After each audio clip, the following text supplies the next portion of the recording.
Welcome back to the channel, guys. As you guys know, my name is DragonLordAzure, and in today's video we are going to be covering one of the most difficult things to actually accomplish in the original Kingdom Hearts 1 as well as 1.5, and that is creating the Ultima Weapon, as well as Donald's Fantasia and Goofy's 7 elements.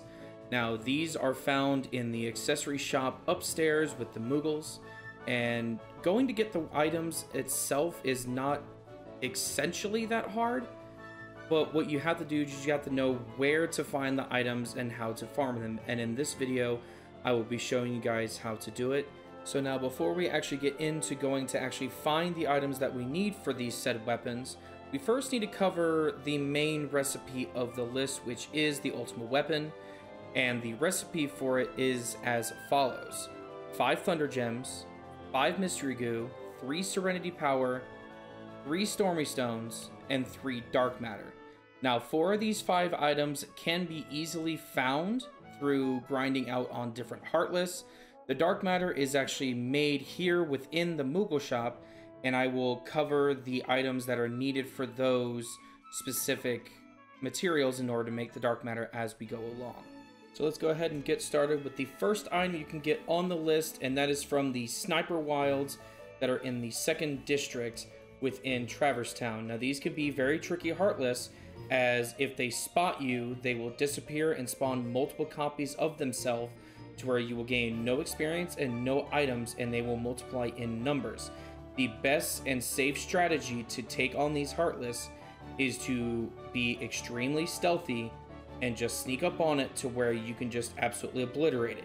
After you eliminate the first one, 2 more will spawn to take its place. You do the same exact combination of moves.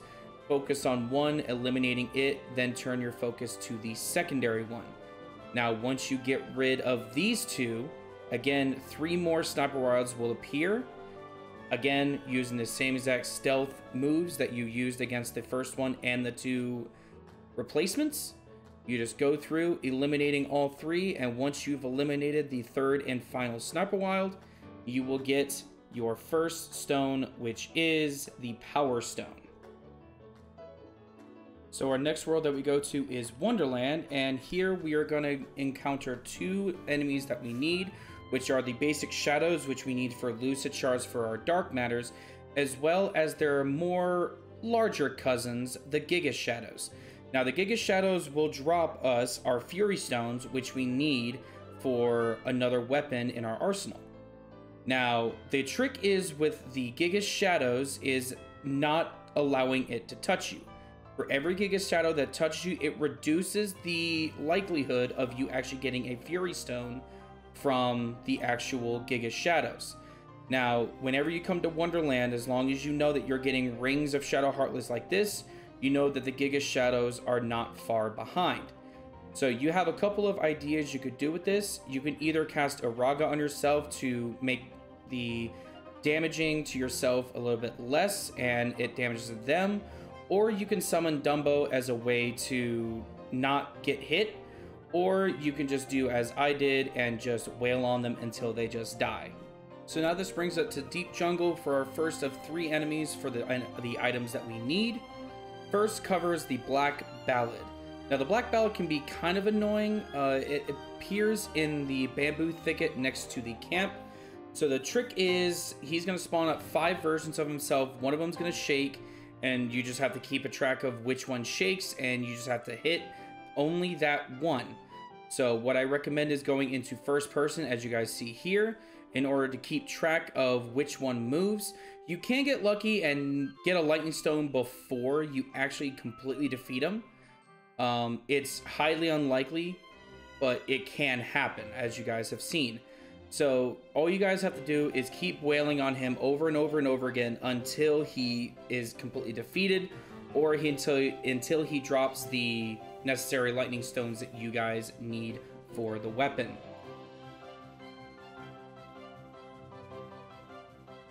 So now this brings us to the most aggravating of the enemies, which is the Pink Agrias.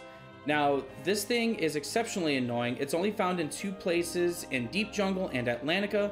I recommend doing it here in Deep Jungle. It is much easier to do it while in the deep jungle versus Atlantica. So the trick is you have to find 3 red mushrooms. You have to cast stop on all of them in order to get the pink mama to spawn. The trick with the pink Agrias is you have to cast stop on it and you have to hit the head as much as you can within the time limit of it being stopped. I recommend having at least a Roa and Stopra for this. If you can get the higher powered versions of the spells, I definitely recommend getting those. That way you can cause more damage and you can make the enemies stay stopped for a lot longer. So my suggestion is put on a Keyblade that has a lot of MP to it, as well as equip the ability Ragnarok. Now, why is Ragnarok important here? The point is, whenever you actually go into the pink Agrias, you're going to want to cast Aroa on yourself, and then once you do that, you want to cast Stop on the head. After that, you want to get as close to it as you can and cast Ragnarok. And then while the first Ragnarok is ceasing, you just wail on it as much as you can, and then you cast a second one. And usually you can only get about 1 or 2 in before he goes into a spasm. If you can get up to at least 50 tech points on him, you're almost guaranteed a Serenity power. As you see, we got 2 here. Now for our last enemy, you are going to need are the red mushrooms, which give you the Mr. Goos. Now, a lot of people say that you can get the red mushrooms from black toadstools or the rare truffles, also known as the mad truffles, but it's much easier to get them from the red mushrooms, seeing as how all you have to do is cast a specific spell on them depending on their action. Here in Deep Jungle, it is the easiest to do. If they are lying down, you cast Cure on them. If they're shivering, you cast Fire. If the sun's over their head, you cast Thunder. And if it is doing the whole Bring It On motion, you cast Blizzard. Mr. Goos are one of the hardest items to get in the game, so you will have to farm these Mr. Goos a while.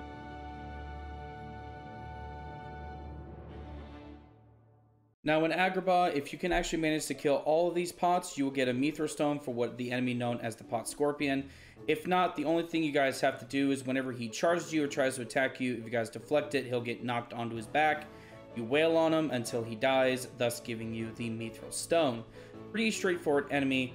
Also, while you are here in Agrabah, definitely make sure you guys are taking out as many Pot Scorpions as you can, as the Pot Scorpions are going to give you guys the Mithril Shards that you guys will need in order to make Mithril for the dark matter that is needed for the Ultima Weapon. Into the throat of monster we go for the enemy right here, which is called the Grand Ghost. This enemy is extremely easy to defeat. All you guys have to do is essentially throw a Mega Elixir at it, and it will always net you 2 Frost Stones. It is the easiest way to farm this enemy. There is no easier way to get Frost Stones than just literally throwing a Mega Elixir at the Ghost. Time to go swimming again as we revisit Atlantica in order to find ourselves the Aqua Tank. Now the Aqua Tank can also come with 3 Screwdriver Divers, which can net us a Thunder Gem. So if you see either a Screwdriver Diver or the actual Aqua Tank itself, you can get a Thunder Gem from these enemies. Back in Neverland, we are here to search for a distant relative of the Aqua Tank known as the Jet Balloon. Now the Jet Balloon can spawn outside of the ship. It does have 3 Screwdriver Divers, as it normally does with the Aqua Tank, but this thing likes to run, so you are going to have to just get used to trying to hunt it down and track it down. It will defend itself by just firing its divers at you in quick volley and succession. Thankfully, we got really lucky here, and we were able to get our Dazzling Stone without any issues. Rising once again from the grave, we return to Halloween Town in order to fight our enemy known as the Chimera. Now, whenever you drop down to where Ogubiga's house originally was, if you encounter 1 Wit Knight, then 2, and then 3, you know that the Chimera is not that far behind. The trick with the Chimera is he's going to pop out basically little balls of light that you are just going to have to repeatedly knock back into him in order to actually cause him overall damage. You cannot cause him any other damage beyond that. He will summon Heartless to defend himself. Now you're just going to have to keep doing this over and over and over again until the Chimera actually just goes completely down and he gives you the Blazing Stone.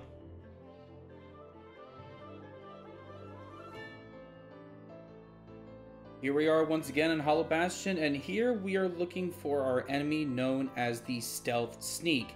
Now the Stealth Sneak is a very interesting Heartless. It is one of the only 2 Heartless in the game that actually are invisible.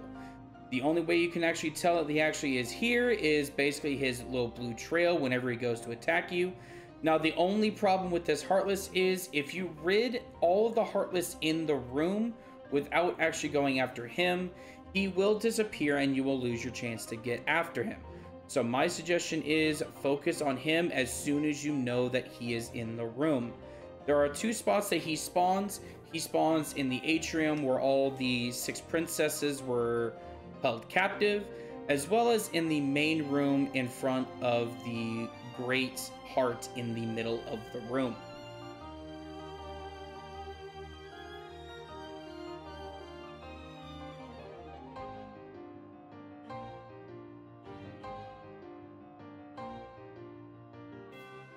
Finally, we've come to our last 2 items. The first of 2 have come from the Neo Shadow Heartless, which is one of the toughest Heartless in the actual game. He just attacks in packs, and the only way to just completely annihilate them is just taking them out one by one until all of them are gone, and they will net you the Stormy Stone. Now, I will say these Heartless are extremely vicious, so expect very high resistance from these Heartless, and the Stormy Stone does not spawn very often from these, so expect a very long and arduous grind coming from these Heartless. Now the final item we actually need from this list are known as Gales. Gales are needed for the Dark Matter, which we need for the Ultima Weapon. The only way you can get Gales are by defeating Invisibles as well as Angels. So you use the same exact room that you use for the Neo Shadows. These guys actually spawn a lot more frequently than the actual Neo Shadows themselves. So you can get Gales quite more frequently than you can the actual Stormy Stone. So this way you get a 2-for-1 on an actual farming method for 2 separate items.